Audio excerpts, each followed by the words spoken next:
Welcome back to Miniup. Today we're talking FPL. If you like the show, please leave a like and subscribe to the channel. To support the show, please go to patreon.com/Miniup Fantasy Sports Community. Let's get into the show.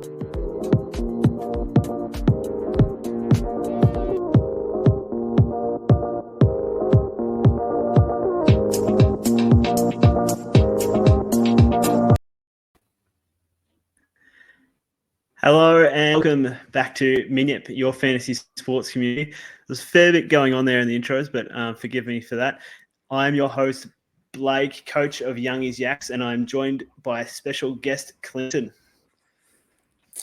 I am Clinton. I'm coach of Dash's Dogs. Good to be back, Blake. It's been a while. It has been a while. There's been a fair bit going on, but yeah, we've had a fair bit going on lately. So please explain what's happening. Viewers will return in droves and gone over the last 16 weeks. While we've been on a bit of a hiatus of FPL, we had my partner and I had our baby daughter Charlotte. So hopefully she doesn't wake up during the show. So forgive me, Miniup community, for a bit of a pause in FPL shows. Not good enough, Blake. But yes, congratulations. And obviously, I've moved house, which is very much on par to you becoming a father. But lots been happening, but we're back. I'm happy to talk FPL with you, Blake. Very good. Let's just get straight into it, Clinton, because I want to talk about how well your team has been performing over the first 15 game weeks. We've got a very important game week coming up in Gameweek 16, right before the World Cup break. You might be able to give us some explanation as to what happens to FPL during the break, Clinton. But let's just talk through your team at the moment. So what's your current ranking overall? My current ranking is 288,000, which isn't too bad. I think looking upon my season, I've actually only had 3 red arrows all year. So I started quite poorly, started about 3.4 mil. But for the best part, I've been slowly improving. So pretty happy. As I said, 288K overall now. And just hoping for one more solid week before we get a little break. Very good, Clinton. Is probably one of your highest rankings you've had before, or have you had previous rankings higher than that? No, I've managed to crack the top 100K. So my ambition is to try and at least get 100K, and I guess my real ambition is to get top 10K. But it's so close this year. I feel as though just one good game week, everyone climbs up a lot of rankings. So it is quite close. And I think post World Cup, once the Christmas and New Year fixtures roll around, there'll be lots of movement. And just obviously a World Cup coming up, so it's a bit happening. Yeah. What players have really surprised you at the start of this season, Clinton? Which players have helped you climb the rankings? It's a good question. I think I had KDB for the most part of the year, and despite being one of the premium players, I think a lot of people have had Salah instead, and I've had KDB for the most part. And despite not getting monster hauls, he's consistently scored well. Probably similar to Harry Kane. I've had Harry Kane for a long time now, and a lot of people have had other sort of cheaper options, but obviously Haaland everyone has, but I've had the 3 premiums for a long time now, and as I said, despite not having monster hauls, they've all scored well. And then besides that, the obvious players, Trippier, Martinelli, I've got them quite early, so them alone, I think they've helped me to where I am. And I've made some poor decisions, but hopefully, just tied up a few little mistakes. And coming out of the World Cup, we'll see who's injured and who's fresh come those fixtures after the World Cup. I What think about you? everyone knew that. Oh, I was as I think that's what's led to my current ranking of probably 2 million behind you, so about 2.2 million in overall ranking. I think that's not jumping on those players early and being too slow to get on them. It's cost me in my rankings a fair bit. So it was probably a fair surprise to me how well they performed and not getting players at the right time. I had Foden right from the start and he was on fire. And then I jumped off him approaching their gap week where they didn't play, and about 2 weeks before, and he scored 31 points in 3 weeks, and then the 3 weeks I didn't own him. So just having the players at the right times really cost me in the rankings so far. I think everyone knew Haaland's ability going into the season, but has he surprised you the amount he's just absolutely dominated at the start? I don't think anyone would have predicted how many goals he would have scored, but I definitely was someone who started him at the start of the year. And yeah, I think the ingredients were there. It's just whether or not they were going to click straight away, and they certainly did. He was unstoppable for a long time, and obviously he's had a slight injury now, but everyone's got him now, so it is what it is. But I think for the best part for me, I quickly identified that obviously Man City, but Arsenal were the team to jump on. And yeah, for a long time now, I've had 3 Man City and 3 Arsenal, which is the backbone of my team. And in recent times, on top of Trippier, getting on a few Newcastle players as well. So Almiron's been in form. I've had him the last few weeks. So yeah, that's the majority of my team right there. So yeah, it's just slotting in those other players, and I've been um, juggling around a few players, but haven't quite nailed my defense. But we'll see how it all unfolds. Everyone started off with premium backline players, but then that changed very quickly once Liverpool started not going very well, and yeah, everything changed pretty quickly. And you went into the season not having Trent or Robertson, is that correct? I'm pretty sure.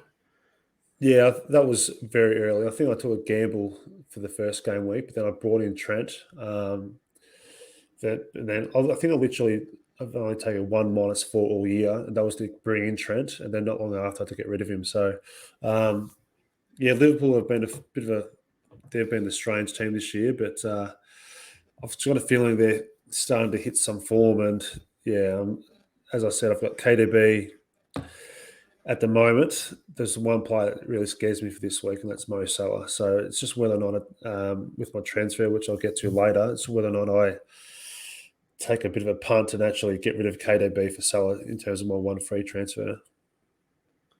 Yeah, and can you just explain for those who potentially aren't aware, Clinton, of what happens to the FPL format over the World Cup after this round 16, game week 16? Well, everything stops, mate. Right now, we're sitting at November 10 and doesn't come back to Boxing Day. So everything stops. The World Cup's on. And then, yeah, literally the World Cup goes right up through to till Christmas. And then, yeah, the players return back and straight into EPL. So a big watch will be. Unlimited transfers over that time. Yeah, so it's like a wild card. So if you haven't used a wild card yet, I suggest you use it for this week, because that wild card will be used or gone to waste, and then it's unlimited transfers heading into that next game week. And as I said, the big watch will be how well the players perform, how long they play for throughout the World Cup, and if there's players that go a long way.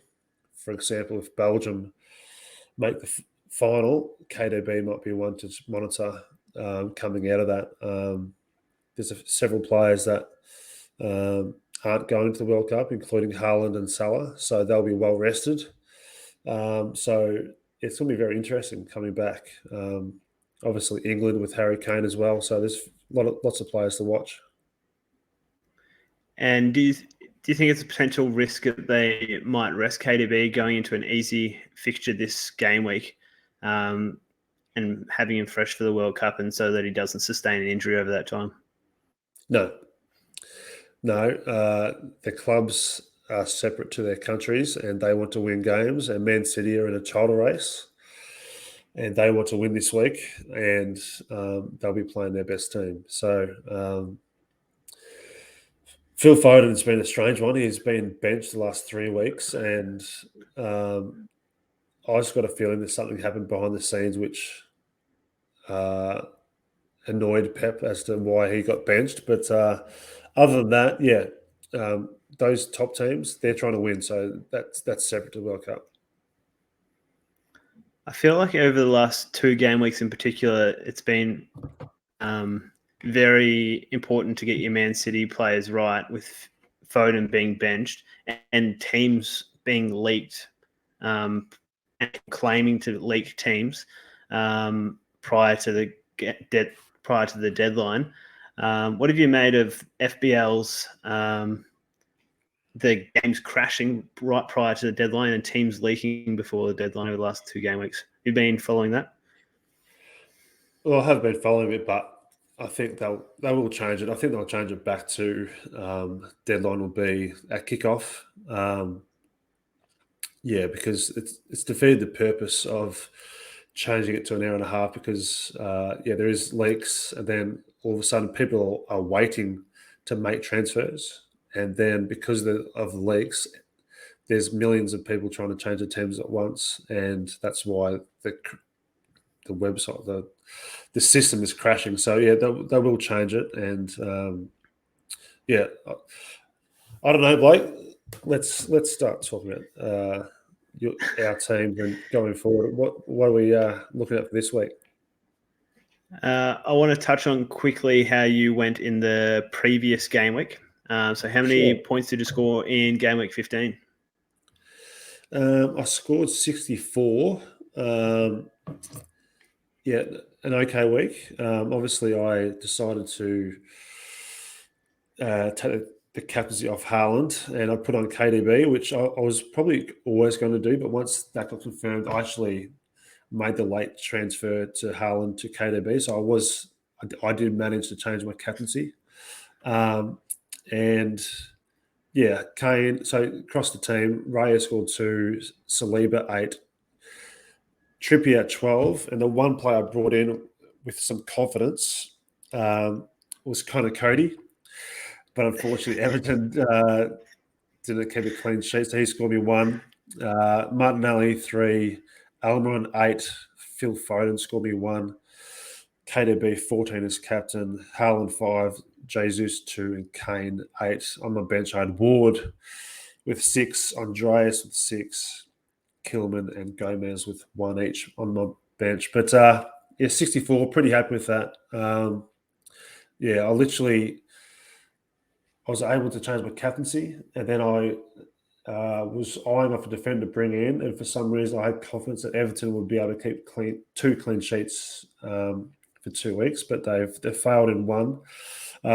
So I wasn't sure if that transfer was going to get through, but it ended up going through. So I ended up with Cody, and 64, reasonably happy. And as I said, another green arrow, and hopefully one more green arrow before the break. Well played. You were above the average, the league average of 53 there. I captained Haaland in game week 15, which got me the 10 points. So across my team, I had Pope 3, Trippier 12, Cancelo the -2, which was very devastating to wake up to seeing that news. Webster had Webster for a while from Brighton. Salah 15, Foden 1. Having him at the wrong time has been devastating. Almiron, who I've had since he's been performing really well as well, he got 8, Saka 5. Calvert-Lewin, I took the punt on him. I thought he was going to come out and score some goals against Leicester, but he got me through. A player that I also bought him was Solanke. He would have got 6. On my bench, in total, were 20 points of Ward, Justin for a fair while, who's got me a few clean sheets, Perisic 1, and Andreas 6 as well. So I had 2 transfers going into game week 15, bringing Calvert-Lewin and Solanke, which replacing Edouard and Tony, which they didn't end up scoring any points, so it had to be done. But yeah, having that many points on the bench was Yeah, very unfortunate. And Calvert-Lewin's injured. Do you know that? Yeah. And now Calvert-Lewin's injured. James Justin's injured as well for Leicester. He's 50% chance of playing with a flag on his name as well. So yeah, it's great bringing in Calvert-Lewin for 2 points, and now James Justin's injured as well. So yes, it makes it interesting for this game week, Clinton. Let's discuss what we're planning on doing for game week 16. So this is, I've seen on Twitter that a fair few teams are looking to take a punt. They just want to take a punt on a player for 1 week. A player that I'm not sure about whether to play Almiron on the field or not against Chelsea. He's an informed player, so I think I'll still put him on. My team has pretty much got very good fixtures across the board, so I could trade one of Calvert-Lewin or Justin as a bench player because I've just got that free transfer to make. Not too, yeah. Have you been watching Chelsea play? I saw them play very poorly. Was it last game week they played very poorly? Arsenal beat them, but they haven't been performing well, and I would not be benching Almiron whatsoever. The only doubt I'd have is the fact he limped off late in the game, but then he did come on midweek in a League Cup game. So if you have Newcastle assets, I would not be benching Trippier, Almiron, Wilson. Definitely not. I think they'll. I've got Pope, Trippier, Almiron. Not only will I play them all, but I would not be benching them. What else did you say? The bench player you mentioned is someone Calvert-Lewin, Justin. I'm tempted to bring in, and that's Perisic. Did you know where he played on the Perisic. weekend? Did you It see was where very he played? attacking. I saw the heat map. It was pretty much a left wing. Because of Heung-min Son's injury, he actually played up front next to Harry Kane. So the question is if that'll happen again. So I'm actually tempted. I'll get to my team soon, but I'm tempted to bring him in. So if he's on your bench, I'll be trying to play him for sure. And I'm not sure if that will change your plans. But who do you think you're going to captain Haaland, Blake? Yeah, I'll captain Haaland. Put the VC on Salah. Very, very wise. Anything else from your team? No, all my teams got pretty good fixtures. I've got Webster for Brighton. He's coming up against Aston Villa. I've got the 3 Man City players against Brentford. I've got Salah, Saka, and Solanke who's playing against Everton. So my team's got pretty good fixtures, and so I don't necessarily even need to trade, but I might trade out probably just trade out Calvert-Lewin again I've got 7.9 to spend there. Try and bring in a striker as the first bench option. Have you got money in your bank? No money in the bank. Let's talk about some 1 week punts. If you did have enough, I would go Calvert-Lewin to Darwin Núñez. I think Liverpool, they're the team that scared me this week. Southampton just sacked their manager. Liverpool played well on the weekend. They rested their players midweek. I can see a big score coming this week. And Salah really worries me. But not only Salah, Núñez has been playing a lot more recently. He's up front, and wouldn't be surprised if he bags a few goals. So Trent in the defense. So across the board, Liverpool, the one team that worried me that I don't have anything to do with this week. Trying to think who else. In terms of Tottenham, Kulusevski has come back from injury. He looked really dangerous when he came on the weekend. So he'd be a good 1 week punt. So you've got, it depends on your pricing points. But I think Calvert-Lewin, you've sort of got stuck without much to do there. But I think Perisic is a good one to play anyway. So you've got one free transfer, you may as well use it. It's just whether or not you want to play that player. So it'll just be fortunate for me at the moment. very good. Okay. What are you looking to do, Clinton? Yeah, in an ideal world, I should have kept my transfer from the weekend and have gone on with this week with 2. But what I would like, if I would be tempted to actually get rid of Jesus for Nunez this week, but I'm not going to do that. I'm literally throwing up 2 different plans. One plan is I get rid of Connor Cody, who I just brought in, because they're playing away to Bournemouth, and I thought Everton were starting to improve defensively, but I've got a bad feeling that Bournemouth will score. So I'm tempted to go straight from Cody to Perisic. I've got 0.6 in the bank, so I can afford a straight swap from Cody to Perisic. And I'm just obviously hoping that Perisic plays up front again. I'll be pretty annoyed if I bring him in and he's benched, which definitely is a possibility because I think Richarlison's back from injury too. The other option is I go straight from KDB to Mo Salah. And similar to you, I'm pretty happy with most of my team. I'm going to be starting Ward in goal instead of Raya. Leicester have been remarkably just keeping clean sheets for fun now. So I'm going to be starting Ward in goal. And then I think, I'm happy with everyone else.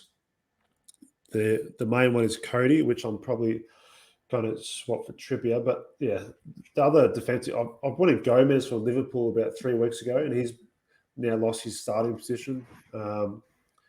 So I think that's what I'm going to do. I'm leaning towards Cody to Perisic, but I might go for Salah. I'm really worried about Salah, but if I do that, if KDB scores 3 assists to Haaland, I'll be pretty annoyed if I do that. So I'm up in the air. We'll wait and see if there's any injury news, but that's what I'm weighing up at the moment. And obviously captaincy on Haaland. You wouldn't be considering Salah if you brought him into your team? Captaincy? No, I'm definitely leaving Haaland. No, leaving on Haaland for sure. Yeah. And I'm not going to take like 25 minutes.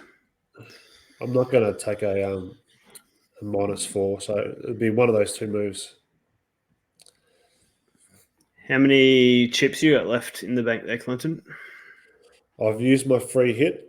So, yeah, obviously the wild card we get back in the new year. So, yeah, still got the bench boost and triple captaincy. You concerned for double game weeks in the second half of the season for people that still have their extra chips, the free hit? Well, it benefited me a lot when I used mine. And if you plan ahead, there's ways you can manage to, it might hurt a little bit, but there's no point holding your free hit with confidence and you're sliding in ranks because you're thinking you're going to make a remarkable comeback in the last 8 game weeks. So I attacked and having my Man City assets either side of that actual weekend where they blanked. Obviously the reason why I used it was I had 3 Arsenal, 3 Man City, and either side of that, I've been pretty happy with how they've scored, and a lot of people got rid of their players and then they're trying to bring them back in. So I think at the end of the day, especially someone like KDB, everyone got rid of him because of that. So I think in the long run, it's actually paid dividends for me at the moment, but let's see how the free hit goes for me later this season when everyone else is using theirs. Yeah, I held my wild card to the week just prior to that and then didn't bring in Arsenal and Man City players when I wild carded, whereas I think you used yours pretty early on with your wild card. That must have paid off pretty well for you at the start because your first couple of game weeks you didn't score too well and you wild carded early. Is that right? I was reasonably early, and I sort of I think most people wildcarded roughly game week 7 or 8. I think I was about game week 4. And ever since that point, I've been largely always getting green arrows. So, as I said, that was a time where I really jumped on not only Man City but Arsenal, and it's paid dividends. Yeah. Yeah. And any other players you were considering for this game week, Clinton? No, I don't think it's worth overthinking. I mean, you shouldn't be taking -4. Most people might have 2 transfers, but if you want to take a punt, go for it. If you're similar to our position and you're reasonably happy with your team, I understand a 1 week punt, but besides that, just have some fun with it because we're obviously going to be resetting, so don't overthink it. Obviously. Come back again in just over a month's time and get ready to really attack those next fixtures. And have you signed up to the FIFA World Cup fantasy, Clinton? I understand that people would. I normally jump at every opportunity to do fantasy, but I think I'll just sit back and watch it. I think for the World Cup, I actually enjoy watching the games for what they are, and I do obviously love FPL, but I think this is a good opportunity for me just to sit back and actually watch the games and without the stress of barracking for one player or getting frustrated that someone's getting taken off. That's what I'm all about. That's what I'm I here understand. Go for it. I hope everyone does do it and enjoy, but for me, it's an opportunity to have a little break from it. No, fair enough. We're playing many formats of fantasy sports at the moment.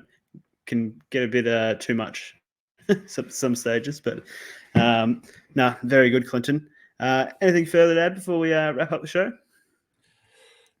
I don't think so, Blake. Obviously, it's been a while. I'm not sure how frequent we'll be coming back. Obviously, we've got a large break now from the World Cup, but it's good to chat again. And we're a bit rusty on this format. We maybe need to get some more practice in, and then we can bring some better shows in 2023. Yeah, sounds good.